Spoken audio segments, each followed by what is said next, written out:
Hello friends, my self Yash and today will be talking about thermodynamics part 2। जैसा कि आप सब जानते हैं, हमने केमिकल थर्मोडायनामिक्स स्टार्ट किया था और ऑलरेडी उसकी पार्ट 1 की वीडियो बना दी थी, जिसमें हमने सिस्टम के बारे में डिस्कस किया था। ठीक है, लास्ट टाइम एक छोटी सी चीज़ रह गई थी, दैट इज़ बाउंड्री, जो मैं अभी डिस्कस कर लेता हूँ। ठीक है, तो क्या होता है बाउंड्री? ओके, तो सबसे पहले मैं बताना चाहूँगा कि बाउंड्री जो होती है, इसका मैंने शॉर्ट इंट्रोडक्शन दिया था पिछले क्लास में, बट थोड़ा डिटेल में बाकी था। तो देखिए, बाउंड्री एक मीडियम होता है। क्या होता है? It is a medium which separate system from surrounding. System from surrounding. वैसे तो बाउंड्री की बहुत ज़्यादा टाइप होती है, 4 से 5 टाइप है। Real, imaginary, diathermic, adiabatic. ठीक है, रिजिड, नॉन रिजिड या फिर फ्लेक्सिबल, ऐसे। बट हम जो पढ़ने वाले हैं वो सिर्फ 2 टाइप की पढ़ने वाले हैं। ठीक है, तो जो पहली है वो है डायाथर्मिक। ओके, एक ऐसी बाउंड्री जिसमें से हीट का एक्सचेंज हो सकता है। The one which allows the exchange of heat. ठीक है, जो क्या करती है, हीट के एक्सचेंज को अलाउ करती है। मैं इसका एग्जाम्पल दे देता हूँ। जैसे आपको याद है, पिछले वीडियो में हमने देखा था हॉट कॉफ़ी को हमने एक कप में रखा था और फिर उसे सॉसर से कवर कर दिया था। फिर भी जो कॉफ़ी थी वो ठंडी हो जाती थी। मतलब जो वॉल है किसकी? कप की, वो हीट का ट्रांसफ़र होने देती है। तो एक ऐसी boundary, diathermic is a kind of boundary which which allows transfer of heat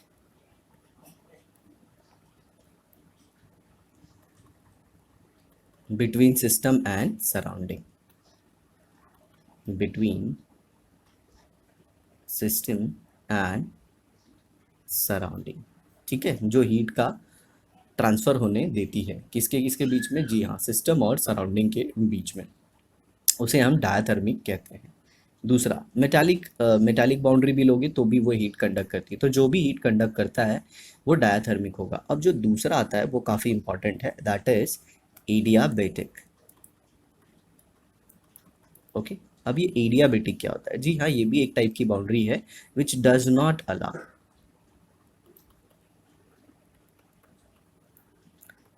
transfer of heat. Okay, जो हीट का ट्रांसफ़र बिल्कुल नहीं होने देता है। जी हाँ, एनर्जी की ट्रांसफ़र मैं बात कर रहा हूँ, बिल्कुल नहीं होने देता। इसका एग्जाम्पल था थर्मली इंसुलेटेड या फिर थर्मस। आपको याद है, कॉफ़ी को थर्मस में रखा गया था, तो उसकी जो बाउंड्री है वो हीट को ना तो अंदर आने देगी ना तो बाहर जाने देगी। तो सिंपली बोलूँ तो डायथर्मिक बाउंड्री होगी, ओ सॉरी, एडियाबेटिक बाउंड्री होगी। आई होप आपको समझा। तो बेसिकली हमने देखा 2 टाइप का, एक डायथर्मिक है और एक एडियाबेटिक है। किसके टर्म में? जी हाँ, हीट के टर्म में। एक हीट के ट्रांसफ़र को अलाउ करेगी और एक हीट के ट्रांसफ़र को अलाउ नहीं करेगी। तो ये नहीं करेगी और ये अलाउ करेगी। अगर हम और जानना चाहें बाउंड्री के बारे में, तो एक मैं और बता देता हूँ, रियल एंड इमेजिनरी। जी हाँ, रियल एंड इमेजिनरी। अब ये रियल और इमेजिनरी बाउंड्री क्या है? तो आपको पता होगा, जब हमने पिछली क्लास में देखा था हॉट कॉफ़ी को, जब हमने कप में रखा था। चलिए कप बना देता हूँ मैं, ऐसे मान लीजिए इमेजिनरी कप ऐसे मैंने बना दिया। ठीक है, अब जब इसमें आपने कॉफ़ी प्लेस की थी, ओके, ऐसे कॉफ़ी मान लीजिए आपने इसमें रख दिया, तो यहाँ से आप देख रहे थे कि वेपर बाहर आ रही थी। ये वेपर है, ये ऐसे ऐसे ऐसे, इससे वेपर बाहर आ रही थी। तो ये जो देख रहे हैं आप, ये बाउंड्री, यहाँ पे तो ऐसा सच कुछ है ही नहीं, बाउंड्री नाम की है ही नहीं कोई चीज़। तो हम इसे मानते हैं इमेजिनरी। इसे हम क्या मानते हैं? इमेजिनरी। और ये जो कंटेनर की वॉल देख रहे हैं आप, ये जो वॉल है, ये सब कुछ क्या हो जाएगा? जी, ये हो जाएगा रियल, जिसका सच में एग्जिस्टेंस हो और इमेजिनरी का कोई भी एग्जिस्टेंस ना हो। इमेजिनरी के लिए मैं एक और एग्जांपल दे सकता हूँ, स्विमिंग पूल का। Swimming pool, just imagine that you are inside the swimming pool, आप एक स्विमिंग पूल में हो, ठीक है, और स्विमिंग पूल में आप नहा रहे हो और आपने क्या बोल दिया, जैसे मान लीजिए ये स्विमिंग पूल है, इसमें आप यहाँ पे हो, ठीक है, ऐसे आप यहाँ पे हो, ओके, और आपने क्या बोल दिया, कोई भी मुझसे 2 फीट के डिस्टेंस के नज़दीक नहीं आएगा, ठीक है, तो ये आपने बोल दिया कि 2 फीट के डिस्टेंस तक कोई भी नज़दीक आना नहीं चाहिए। तो क्या आपने यहाँ पे कोई वॉल बना दी है? जी नहीं। तो ये सिर्फ क्या है, एक इमेजिनेशन आपने क्रिएट कर दिया है डिस्टेंस के हिसाब से। तो ये क्या हो गई, एक इमेजिनरी, ओ इमेजिनरी मैंने लिख दिया, तो ये क्या हो गया, एक इमेजिनरी बाउंड्री हो गई, ठीक है। तो ये था बाउंड्री के बारे में। इसी के हिसाब से हम लोग क्लासीफाई करते हैं open system, close system and isolated system. तो आइसोलेटेड सिस्टम में कौन सी बाउंड्री होती है, एडियाबेटिक, और क्लोज सिस्टम में जी हाँ डायाथर्मिक, और ओपन में real sorry imaginary and diathermic. मैं वापस लिख देता हूँ यहाँ पे आपको चाहिए तो। सबसे पहले जो ओपन सिस्टम है उसमें जो बाउंड्री होगी वो कौन सी होगी, जी हाँ इमेजिनरी एंड प्लस डायाथर्मिक। आप कॉफ़ी के कप का एग्जाम्पल ले लीजिए, ऊपर से वो इमेजिनरी बाउंड्री था बट जो कप की वॉल थी, ठीक है ना, वो डायाथर्मिक थी। और नेक्स्ट आता है क्लोज सिस्टम। तो क्लोज सिस्टम में क्या होगा, जी हाँ क्लोज सिस्टम में आ जाएगा डायाथर्मिक, और फिर आता है लास्ट में दैट इज आइसोलेटेड सिस्टम। तो आइसोलेटेड सिस्टम के लिए आपके पास कौन सी बाउंड्री है, जी हाँ आपके पास है एडियाबेटिक, ठीक है। तो ये आप याद रखिएगा, हालांकि टेक्स्ट बुक में बहुत कम दिया था तो मैंने सोचा कि इसे एक तरह से बता दूं। नाम याद रखिएगा, एडियाबेटिक, ऐसे कुछ एज सच है नहीं, ठीक है। डायाथर्मिक मतलब डाया मतलब दोनों तरफ, थर्म मतलब अलाउज द हीट, और रियल इमेजिनरी तो आप जानते ही हो। चलिए अब हम आ जाते हैं थोड़ा अपने थियरी पार्ट पे। अब दो टाइप की प्रॉपर्टी होती है सिस्टम की, ठीक है, एक है एक्सटेंसिव प्रॉपर्टी और एक है इंटेंसिव प्रॉपर्टी, ठीक है।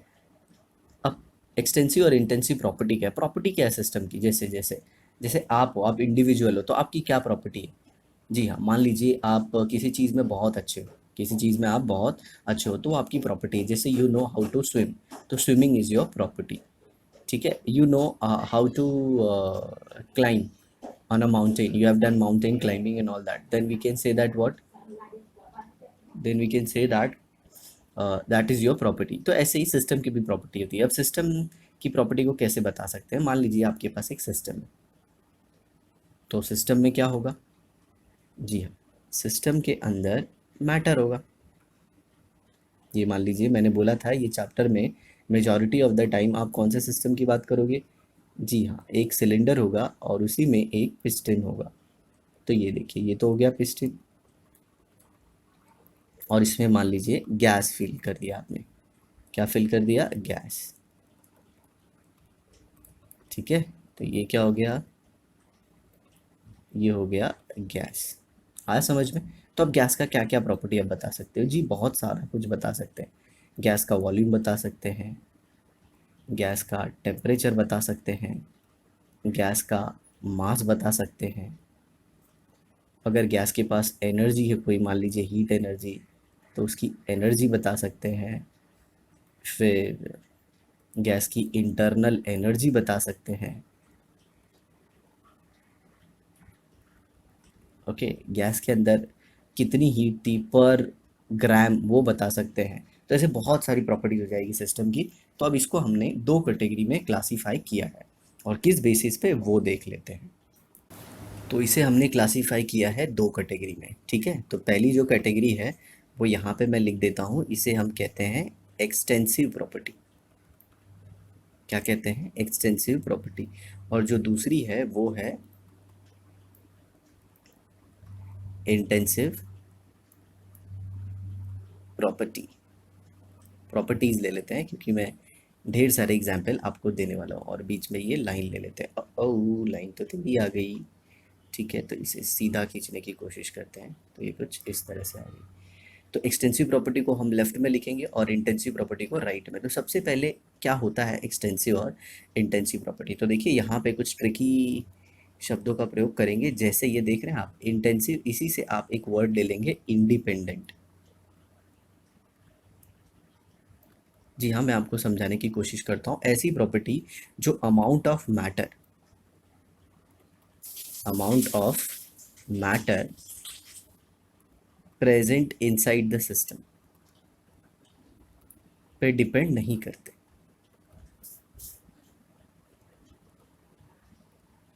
Okay, those property which are independent of amount of matter present inside the system, मतलब सिस्टम के अंदर कितना मैटर है उससे उनको कुछ लेना देना नहीं है। तो सिंपली यहाँ पे कौन सा स्टेटमेंट आ जाएगा? जी हाँ, ये डिपेंड करते हैं amount of matter present inside the system. तो अभी क्वेश्चन आता है कि ऐसी कौन कौन सी प्रॉपर्टी है। आप थोड़ा सा पेशेंस रखिए, आपको सब कुछ क्लियर कर देंगे। ठीक है, सब कुछ क्लियर कर देंगे। ओके, तो दूसरा जो प्रॉपर्टी है, ये एक्सटेंसिव प्रॉपर्टी जो होता है ये एडिटिव होता है, आप इसे जोड़ सकते हैं, और ये नॉन एडिटिव होता है। जी हाँ, थर्मोडायनामिक्स से जो डेटा है वो टेक्स्ट बुक में काफ़ी कम है, तो मैं चाहूँगा कि आप यहाँ पे थोड़ा सा ज़्यादा सीख लें ताकि आप सीईटी जैसे एंट्रेंस एग्जाम को एटलीस्ट क्लियर कर सके। बिकॉज जेई और नीट के लिए तो जो डेटा है वो काफ़ी ज़्यादा चाहिए, उस पर भी हम सीरीज़ लाएंगे, बट फिलहाल हम ये फिनिश कर लेते हैं। तो ये एडिटिव क्वांटिटी और ये नॉन एडिटिव क्वांटिटी, मतलब इसे आप जोड़ सकते हैं। you can add these quantities but you cannot add these quantities। ठीक है, अब जो तीसरा पॉइंट है वो क्या है? तीसरा पॉइंट इंपॉर्टेंट है यहाँ पे। ओके, तो यहाँ पे मैं कहूँगा these properties are non divisible and these are divisible। आप इसे डिवाइड कर सकते हैं लेकिन इसे डिवाइड नहीं कर सकते। अब आ जाता है एग्जाम्पल जिससे चीज़ें आपको क्लियर होने वाली हैं। ठीक है, जैसे सबसे पहले प्रॉपर्टी लेते हैं मास। क्या लेते हैं? मास।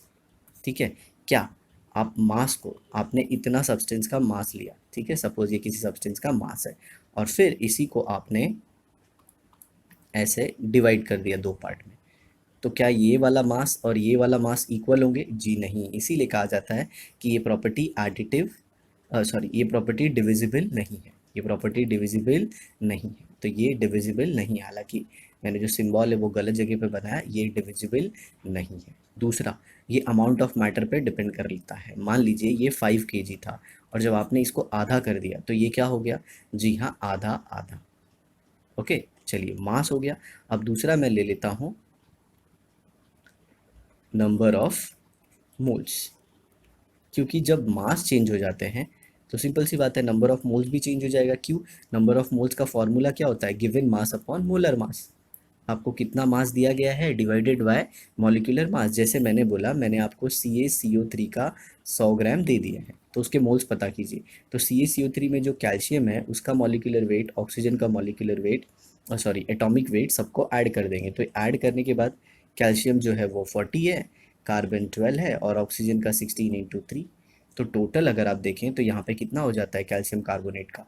जी हाँ, इसका मॉलिक्यूलर मास भी 100 ही आता है। तो यहाँ पे 100 divide by 100 is equal to 1 mole. ठीक है, बट अगर मैंने मास को आधा कर दिया, मैंने 50 ग्राम कर दिया, तो अब आपका मोल भी क्या हो जाएगा? कम। 50/100 comes out to be 1/2, that is 0.5 mole. तो देख रहे हैं आप कैसे क्वांटिटीज चेंज हो जा रही है। जी हाँ, तो ये एडिटिव होती है। ओके, अगर आपने आपने और 100 ग्राम डाल दिए तो कितना हो जाएगा? 200। 200 डिवाइड बाय 100 मतलब 2 मोल। ठीक है, तो ये डिपेंड करते हैं अमाउंट ऑफ मैटर पे। अब जो नेक्स्ट चीज़ है वो मैं आपको बताना चाहूँगा। यहाँ पे कुछ चीज़ें हैं जो आप बाद में पढ़ेंगे फ्यूचर में, जैसे एंथैल्पी। अब ये सब मैं आपको आगे पढ़ाने वाला हूँ, बट एग्जाम्पल अभी दे देता हूँ। एंथैल्पी है, फिर समथिंग कॉल्ड एज एंट्रोपी, और फिर और कुछ आता है जिसको हम कहते हैं गिब्स फ्री एनर्जी। जी हाँ, ये सारी चीज़ें आप फ्यूचर में पढ़ने वाले हो, लेकिन मैं चाहता हूँ कि इसके एग्जाम्पल जो हैं वो आप अभी से याद रखें, ठीक है? एंथैल्पी है, एंट्रोपी है, रेजिस्टेंस है। देखिए फिज़िक्स की भी कुछ चीज़ें हैं, रेजिस्टेंस, फिर दूसरा आता है हीट कैपेसिटी। ये सारी किस में आती हैं?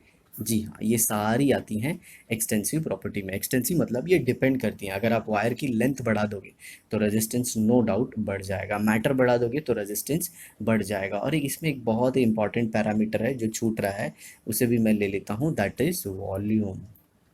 जी हाँ, हम वॉल्यूम को कैसे भूल सकते हैं? मान लीजिए ये कमरा है, ठीक है, इसका वॉल्यूम ये पूरा था, आपने यहाँ पे बीच में दीवार बना दी, आपने यहाँ पे मतलब इसको दो पार्ट में डिवाइड कर दिया, तो क्या है, ये हिस्सा और ये हिस्सा अब भी सेम है? जी नहीं, ये क्या हो गए, कम हो गए। तो इसीलिए यहाँ पे क्या लिखा था, these properties are non divisible. कैसे? जी हाँ, आपने इसको डिवाइड कर दिया तो इसका अमाउंट क्या हो गया, कम हो गया, amount decreases, hence we say these properties are non divisible. चलिए अब लगे हाथ हम क्या देख लेते हैं, इंटेंसिव प्रॉपर्टी को भी। तो याद रखने का मैंने आपको बेस्ट तरीका दिया है, दैट इज I मतलब independent, those properties which are independent of amount of matter present inside the system। तो सबसे पहले कौन है? तो जो सबसे पहले स्टार्टिंग में मैं आपके स्टेट बोर्ड वाले एग्जाम्पल दूंगा ताकि आपको याद रहे। तो सबसे पहला जो एग्जाम्पल है वो है टेम्परेचर। मान लीजिए ये रूम था, ठीक है, ये रूम था आपका, आपने यहाँ पे दीवार बना दी। ओके, तो क्या यहाँ का टेम्परेचर और यहाँ का टेम्परेचर अब अलग हो गया? जी नहीं, अब भी वो क्या रहेगा, सेम रहेगा। इसीलिए हम बोलते हैं ये जो प्रॉपर्टी है ये क्या है, डिविजिबल। ये क्या प्रॉपर्टी है, डिविजिबल। आप इसे डिवाइड कर सकते हैं। ठीक उसी तरह अब ये टेम्परेचर को हटाइए और यहाँ पे प्रेशर ले लीजिए। जी हाँ, कौन सा प्रेशर? ऑब्वियसली ये रूफ के अंदर जो भी आपके प्रेशर होगा मैं उसकी ही बात कर रहा हूँ, ठीक है, उस प्रेशर को आप ले लीजिए। तो क्या वो दोनों रूम में अलग अलग होगा? बताइए, क्या वो दोनों रूम में अलग अलग होगा? जी नहीं, वो दोनों में क्या होगा, सेम। तो यहाँ पे एक प्रेशर, यहाँ पे एक प्रेशर। तो दूसरा जो एग्जाम्पल आ गया वो आ गया प्रेशर, ठीक है। अब तीसरा एग्जाम्पल आप ले सकते हैं, डेंसिटी। ठीक है, आप देखिए जो भी क्वांटिटी आप पर यूनिट वॉल्यूम वाली लेंगे, कौन सी, पर यूनिट वाली, वो सारी क्वांटिटी क्या होंगी? जी हाँ, वो सारी क्वांटिटी होंगी intensive, means independent of amount of matter. कैसे? देखिए डेंसिटी क्या होता है, मास पर यूनिट वॉल्यूम, ठीक है, मास पर यूनिट वॉल्यूम। ओके, और एक चीज़ याद रखना, आपको ऐसे नहीं करना है कि आपने मास को चेंज कर दिया लेकिन वॉल्यूम को चेंज नहीं किया, बोथ शुड बी चेंज्ड, ठीक है। आपको मास को भी चेंज करना है और फिर वॉल्यूम को भी चेंज करना है। तो डेंसिटी भी एक तरह से क्या हो गई, जी हाँ, डेंसिटी भी एक तरह से क्या हो गई, इंटेंसिव प्रॉपर्टी। और भी बहुत सारी प्रॉपर्टीज़ है जिनको मैटर्स के अमाउंट से कुछ लेना देना नहीं होता, आप कितना भी अमाउंट ले लीजिए, जैसे बॉइलिंग पॉइंट। बॉइलिंग पॉइंट, आप 1 ml वाटर लीजिए या फिर 1 लीटर पानी लीजिए, 1 ml पानी लीजिए या फिर 1 लीटर पानी लीजिए, ठीक है, उसका बॉइलिंग पॉइंट तो 100 डिग्री सेल्सियस ही होगा, लेकिन कितने पे? जी हाँ, 1 एटमॉस्फेयर पे। आप भूलिएगा मत, वाटर का बॉइलिंग पॉइंट जो 100 डिग्री सेल्सियस होता है वो 1 एटमॉस्फेरिक प्रेशर पे होता है। तो ये सारी क्वांटिटीज़ जो मैं यहाँ पे दिखा रहा हूँ, ये सारी क्या है, जी हाँ, ये सारी हैं इंटेंसिव प्रॉपर्टीज़, ठीक है। अब थोड़ा नीचे आके और अच्छे से कुछ प्रॉपर्टीज़ को मैं आपको बता देता हूँ। तो मैंने दिया example, pressure, temperature, density, boiling point, आप मेल्टिंग पॉइंट भी ले सकते हैं, मेल्टिंग पॉइंट भी ले सकते हैं। और याद रखिए जो सारे कांस्टेंट है, कांस्टेंट वो भी आते हैं इंटेंसिव प्रॉपर्टी में। जी हाँ, किसमें, इंटेंसिव प्रॉपर्टी में। जैसे मैं एग्जाम्पल ले लूँ इंटेंसिव प्रॉपर्टी का, रिफ्रैक्टिव इंडेक्स। क्या? Refractive index.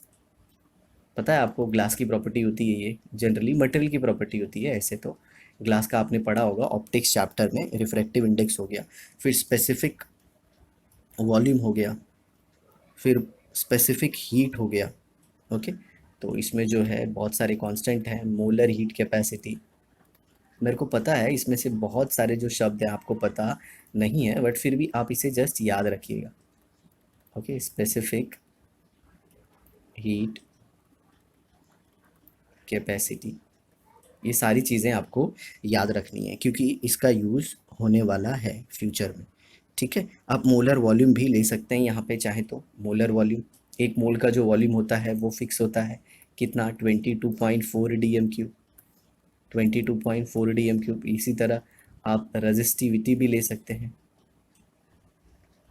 रजिस्टिविटी अगर आपको याद हो, मैंने पिछले चैप्टर कॉल्ड एज इलेक्ट्रोकेमिस्ट्री में इसके बारे में पढ़ाया था, क्योंकि ये सारी चीज़ें एग्जाम में पूछी जाती हैं। तो इन शॉर्ट अगर आपको जानना है what is extensive what is intensive, तो सिंपल जो अमाउंट ऑफ मैटर पे डिपेंड करता है, एक जो है जो अमाउंट ऑफ मैटर पे डिपेंड करता है उसे कहते हैं हम एक्सटेंसिव, और जो डिपेंड नहीं करता उसे हम कहते हैं इंटेंसिव। तो जो डिपेंड करे उसे कहेंगे एक्सटेंसिव, और जो नहीं डिपेंड करे उसे कहेंगे हम इंटेंसिव। तो आई फॉर इंडिपेंडेंट, आप इस डायलॉग को याद रखिएगा, आपकी डेफिनेशन बन जाएगी। आई फॉर क्या हो जाएगा, इंडिपेंडेंट। ओके, चलिए अब थियरी पार्ट को हम देख लेते हैं। A property which depends on amount of matter present in the system is called as extensive property। ये देखिए, mass, volume, internal energy, heat capacity, number of moles. Intensive क्या है, जो डिपेंड नहीं करती या फिर क्या होती है, इंडिपेंडेंट। ओके, उसका एग्जाम्पल क्या है, pressure, temperature, surface tension, viscosity, melting point, boiling point, specific heat, ये सारी चीज़ें। ठीक है, स्पेसिफिक हीट आपने फिजिक्स में पढ़ा होगा, heat required heat required to raise the temperature of 1 gram of a substance by 1 degree Celsius, specific heat capacity। ठीक है, अब ये सरफेस टेंशन भी आपने पढ़ा है 11th standard chapter called as gaseous state, then comes viscosity भी आपने वहीं पे पढ़ा है। तो ये सारी क्वांटिटीज से आप फेमिलियर हो गए। ठीक है, अब नेक्स्ट आ जाता है स्टेट फंक्शन। तो क्या होता है स्टेट फंक्शन, तो स्टेट फंक्शन को स्टार्ट करने के पहले मैं आपको इस शब्द का मतलब बताना चाहता हूँ कि व्हाट इज स्टेट। ठीक है, तो जैसे कि आप सब जानते हैं, मैंने बताया था इस चैप्टर में हम गैसीय सिस्टम के बारे में ज़्यादा बात करेंगे, और वो भी सिस्टम कैसा होगा जिसमें एक ऐसे पिस्टन होगा। ठीक है, जिसमें एक क्या होगा, पिस्टन ऐसे। ओके, ये तो सिलेंडर हो गया, मान लीजिए सिलेंडर टाइप का है, और फिर इसमें हम लोग लेंगे ऐसे एक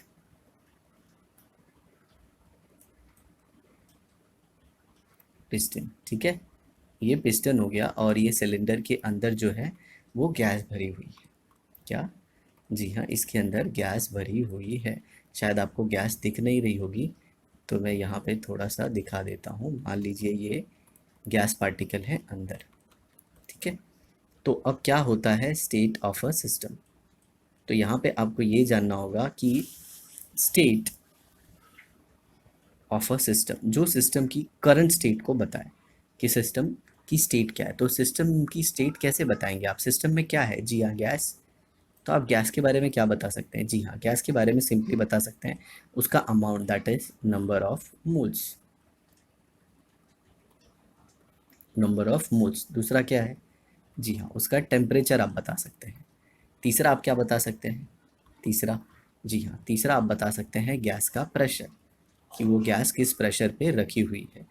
और चौथा आप बता सकते हैं गैस का वॉल्यूम। ठीक है, तो ये है स्टेट ऑफ अ सिस्टम। क्या है स्टेट ऑफ अ सिस्टम, जी हाँ, उसका टेम्परेचर, उसका प्रेशर, उसका वॉल्यूम। और अगर ये टाइम के साथ फिक्स है, ये टाइम के साथ क्या है, फिक्स, मतलब जैसे आपने अभी फिलहाल 8 o'clock को, 8 o'clock को, 8 o'clock ऑब्वियसली मॉर्निंग की मैं बात कर रहा हूँ, अगर आपने देखा कि इसका प्रेशर कुछ है, इसका टेम्परेचर कुछ है, इसके नंबर ऑफ मोल्स कुछ है, इसके वॉल्यूम कुछ है। ठीक है, और वो सारे कांस्टेंट थे, वो सारे क्या थे, फिक्स, 8 o'clock, तो उसे हम कहेंगे कि इस टाइम पे हम स्टेट को डिफाइन कर सकते हैं।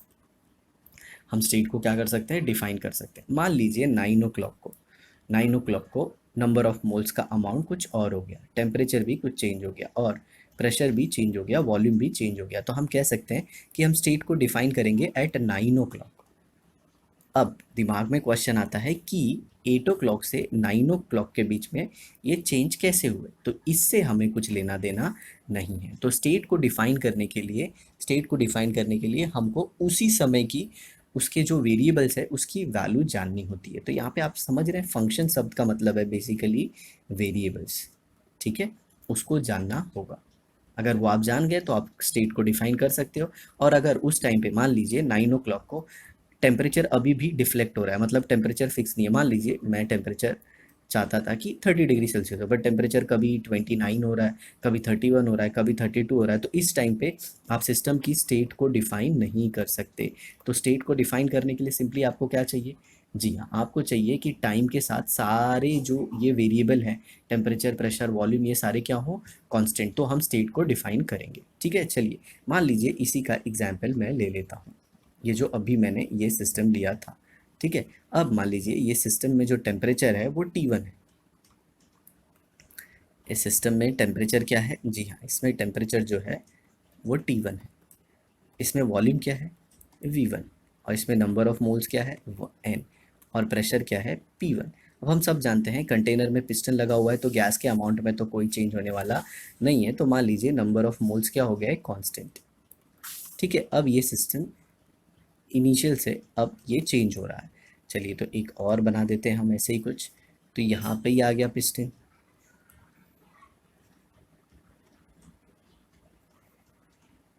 ये ऐसे यहीं पे सिलेंडर तो बना दिया मैंने। अब मैं ले लेता हूँ पिस्टन का एग्जाम्पल। ठीक है, तो ये बन गया हमारा क्या, पिस्टन। ठीक है, और इसके अंदर गैस एनक्लोज हो गई। गैस भी दिखाना होगा हमें।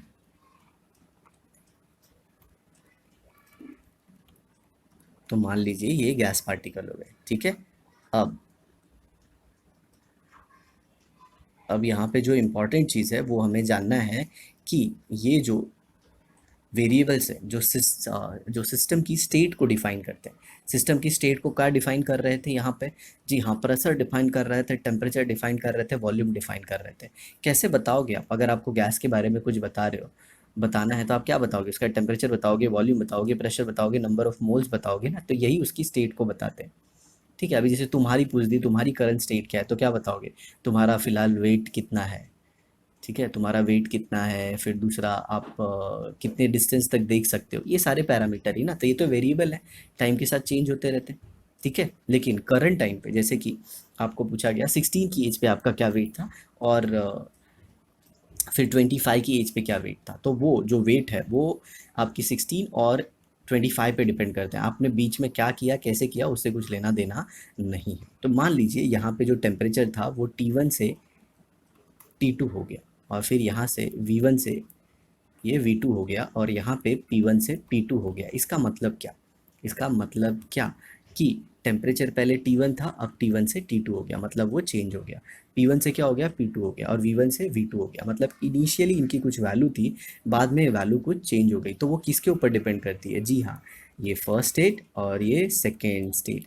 तो ऐसे थर्मोडाइनामिक प्रॉपर्टी जो सिर्फ और सिर्फ इनिशियल और फाइनल पे डिपेंड करते हैं, उसे हम कहते हैं स्टेट फंक्शन। क्या कहते हैं, स्टेट फंक्शन। और जिनका रास्ते से कुछ लेना देना नहीं होता उसे ही हम कहते हैं स्टेट फंक्शन। मतलब आपने टेम्परेचर को T1 से T2 कैसे किया, कुछ लेना देना नहीं है, P1 से P2 कैसे किया, नहीं, हमें बस ये जानना है पहले T1 कितना था, अब कितना है। ठीक है, मतलब ये मान लीजिए स्टेज 1 थी और ये स्टेज 2 हो गई, तो स्टेज 1 पे उसकी वैल्यू क्या थी, और फिर सेकेंड स्टेज पे उसकी वैल्यू क्या है, रास्ते से कुछ लेना देना नहीं है। तो ये सारे जो थे, ये क्या है, ये सारे स्टेट फंक्शन है। सारे क्या हैं, स्टेट फंक्शन। मैं स्टेट फंक्शन के कुछ एग्जांपल दे देता हूँ। तो आपने यहाँ पे कुछ देख ही लिया, टेम्परेचर, प्रेशर, वॉल्यूम, फिर नेक्स्ट आ जाता है एंथैल्पी। ओके, फिर नेक्स्ट आ जाता है क्या, एंट्रोपी। एंथैल्पी, एंट्रोपी, ये सारे क्या हैं, हाँ जी हाँ, गिव्स फ्री एनर्जी भी आप ले सकते हैं, दैट इज़ ऑल्सो व्हाट, और स्टेट फंक्शन। फिर आप यहाँ पे ले सकते हैं इंटरनल एनर्जी। इंटरनल एनर्जी, ये सारे क्या हैं, जी हाँ, ये सारे स्टेट फंक्शन है। अब हम आ जाते हैं कुछ रियल लाइफ के एग्जाम्पल पे, ताकि मैं स्टेट फंक्शन को अच्छे से डिफाइन कर सकूँ। ठीक है, अच्छे से आपको समझा सकूँ, बेसिकली पर्पस तो वो है। तो मान लीजिए आप एक बिल्डिंग में रहते हैं, मान लीजिए समवॉट अराउंड सेकेंड फ्लोर पे। तो मैंने आपको बता दिया कि ज़रा ये बिल्डिंग की मुझे हाइट बता दीजिए। तो आपने बताया कि सर जो बिल्डिंग है ये समवॉट अराउंड 140 मीटर की है। ठीक है, आपने कैसे करके पता कर दिया? तो मैंने आपको बताया कि इन्होंने बिल्डिंग की हाइट 140 मीटर बताया है। ठीक है, अब देखिए ये हो गई हमारी बिल्डिंग। ठीक है, ये बिल्डिंग हो गई, मान लीजिए इसमें ऐसे ब्लॉक्स हैं जिसमें लोग रहते हैं ऐसे। ठीक है, ऐसे ज़्यादा लंबी चौड़ी बिल्डिंग नहीं लेंगे। ओके, और ये तो ग्राउंड हो गया।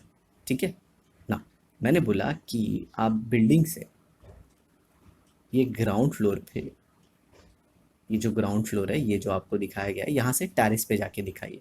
तो अब बहुत सारे लोग बहुत सारा तरीका यूज़ कर सकते हैं। कोई सीढ़ियों से जा सकता है, people can use staircase. ठीक है, स्टेयर केस से जा सकते हैं, या फिर कोई लिफ्ट को यूज़ कर सकता है।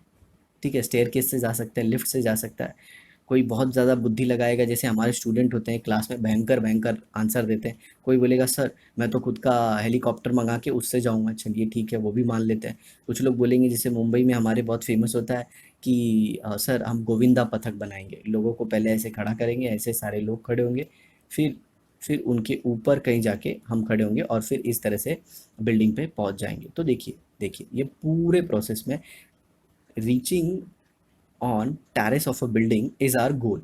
ठीक है, और उस पे वो गोल को हम अचीव कर सकते हैं अलग अलग रास्ते से। बट ये पूरे प्रोसेस में एक चीज़ चेंज नहीं हो रही है। वो क्या नहीं चेंज हो रही है? जी हाँ, ये बिल्डिंग की हाइट दैट इज 140 मीटर, वो चेंज होने वाली नहीं है। तो this is the example of what, this is the example of state function, this is the example of state function. और जो दूसरा आता है वो पाथ फंक्शन है, जो रास्ते के ऊपर डिपेंड करता है। तो देखिए, अगर आप स्टेयर केस से जाएंगे तो आपको बहुत मेहनत लग सकती है, लिफ्ट आराम से पहुंचा देगी, हेलीपैड भी आराम से पहुंच जाएगा। और ढंडी जो ये आप गोविंदा पथक बोल रहे हैं, इससे चांसेस है कि आप शायद एक दो बार ऊपर जाने की कोशिश करो बट आप पहुंच ना पाओ, नीचे आओ और शायद आप कहीं और पहुंच जाओ rather than the terrace of the building. तो आई होप आपको समझ में आया होगा कि टेरेस पे पहुंचने के तरीके तो बहुत सारे थे, बट उसमें जो फिक्स था वो था बिल्डिंग की हाइट, जिसे हम कहेंगे स्टेट फंक्शन। तो यहाँ पे हाइट जो थी वो हो गई state function.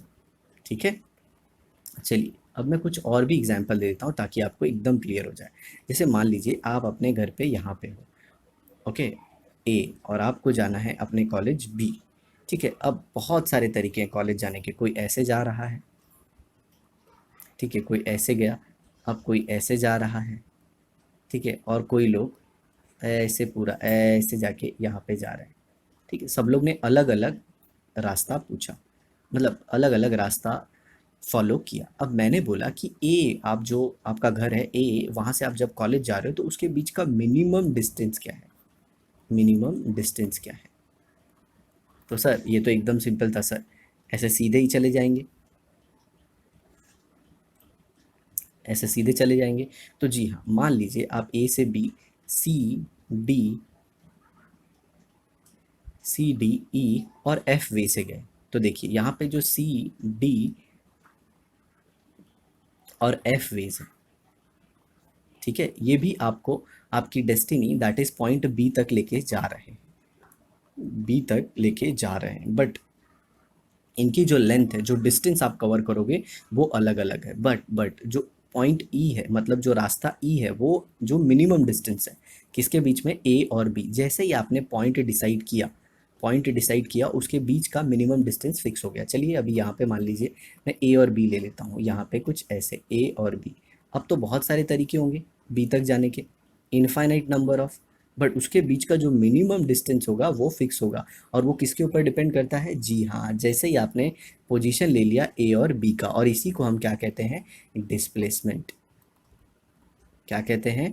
Displacement. The minimum distance between two point और the vector drawn from point A to point B is called as displacement. और जो बाकी सारा सब कुछ था ये क्या था? डिस्टेंस। तो डिस्टेंस क्या हो गया? Path function. और डिस्प्लेसमेंट क्या हो गया? State function. ठीक है, डिस्प्लेसमेंट क्या हो गया, स्टेट फंक्शन। आई होप आपको ये सब कुछ समझ में आया होगा। अब जो टेक्स्ट बुक है उसमें एग्जाम्पल जो है वो पिस्टन का दिया हुआ है, पिस्टन। आई होप आपको समझ में आया होगा। पिस्टन मतलब वो जो मैंने सिलेंडर लिया था, उसके अंदर गैस एनक्लोज की थी और फिर आगे सब कुछ दिखाया था। तो इसे आप खुद ही पढ़ लीजिए और जो भी आपको डाउट आता है वो आप मुझे बताइए। देखिए यहाँ पे सब कुछ दिया हुआ है, ठीक है। अब यहाँ पे आगे पाथ फंक्शन भी दिया गया है। तो पाथ फंक्शन मैं आपको बताता हूँ कि पाथ फंक्शन जो है वो अपने पास दो है जो रास्ते पे डिपेंड करते हैं, एक वर्क और दूसरा हीट। क्या है, एक वर्क और एक हीट, ठीक है। हीट भी पाथ फंक्शन, ठीक है, वो रास्ते पे डिपेंड करती है। ओके, जैसे आपको याद होगा अगर मैंने यहाँ पे वाटर बाथ लिया है, ओके, यहाँ पे वाटर बाथ लिया है और मैं मानता हूँ यहाँ पे वाटर बाथ, ये दैट इज़ वाटर, ठीक है।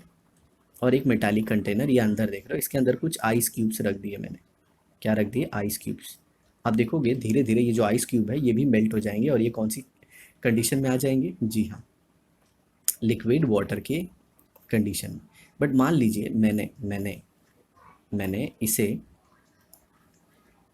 एक ऐसे कंटेनर में रख दिया जो कि थर्मली इंसुलेटेड है या फिर इसकी जो वॉल है वो एडियाबेटिक है। तो अब एडियाबेटिक है तो सिंपल सी बात है, यहाँ से पहली बार जो हीट थी वो यहाँ से अंदर आई थी, ये नॉर्मल लिक्विड वाटर से आइस के अंदर आई थी। लेकिन जैसे ही मैं जब इसकी वॉल एडियाबेटिक कर देता हूँ, अब ये जो आइस क्यूब थे वो जल्दी मेल्ट नहीं होंगे। मतलब जो हीट का ट्रांसफ़र है ये डिपेंड करता है रास्ते पे। किस पे डिपेंड करता है, रास्ते पे। ठीक उसी तरह से वर्क भी है, force into displacement. Sir work तो फोर्स इनटू डिस्प्लेसमेंट होता है, जी हाँ। वर्क कैसे, पाथ फंक्शन है, मैं ये आगे प्रूफ कर दूंगा। हीट का भी आएगा। तो this is all about our today's lecture. I hope आपको बहुत ही अच्छे से समझ में आया होगा। और अगर आपको ये वीडियो पसंद आई है तो इसे मैक्सिमम अपने फ्रेंड के साथ शेयर कीजिए और आपने बेल नोटिफिकेशन को अभी तक नहीं दबाया है तो ज़रूर दबा दीजिए ताकि मैं जब भी वीडियो अपलोड करूँ आपको नोटिफिकेशन मिल जाए, ठीक है। तो अब हम अपनी नेक्स्ट क्लास में बात करेंगे थर्मोडायनामिक इक्विलिब्रियम के बारे में, ठीक है। और जो वर्क और ये जो हीट के बारे में जो सब कुछ है ये सब आगे भी आएगा, हम देखने वाले हैं। आगे चल के हमें दो प्रोसेसेस मिलने वाले हैं, रिवर्सिबल और इरिवर्सिबल। तो उसमें जब वर्क हम देखेंगे तो हमें पता चल जाएगा कि वर्क कैसे पाथ फंक्शन है। Okay, thanks a lot for watching the video, bye bye.